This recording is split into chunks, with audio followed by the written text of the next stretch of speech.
दीगर खबरें शामिल करते हुए आपको बताएं कि बहरी जहाज मुकम्मल तैयार थे, मिसाइल लोड हो चुके थे। अमेरिका ईरान पर हमले से सिर्फ 1 घंटे की दूरी पर था। अमेरिकी सदर डोनाल्ड ट्रंप की व्हाइट हाउस में सहाफ़ियों से गुफ्तगू। बोले, अच्छी खबर है कि तेहरान मुआहदे की मेज़ पर आ चुका है। अमेरिका का वाज़ेह मौक़िफ़ है कि ईरान को जौहरी हथियार हासिल नहीं करने देंगे। I was getting ready to attack. I didn't tell them. I'd never tell anybody when, but they knew that we were very close. I would say I was an hour away from making the decision to go today. And we would probably not be talking about a beautiful ballroom today. We'd be talking about that. I had made the decision.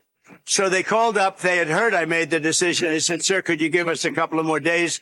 Because we think they're being reasonable. Well, I mean, I'm saying 2 or 3 days, maybe Friday, Saturday, Sunday, something, maybe early next week, a limited period of time, because we can't let them have a nuclear weapon. They go after Saudi Arabia, Kuwait, UAE, Qatar. I think they go after the entire Middle East, and it would be a whole different negotiation. It would be nuclear holocaust. There's no question in my mind that they'd use it. President Xi has promised me that he's not sending any weapons to Iran. That's a beautiful promise.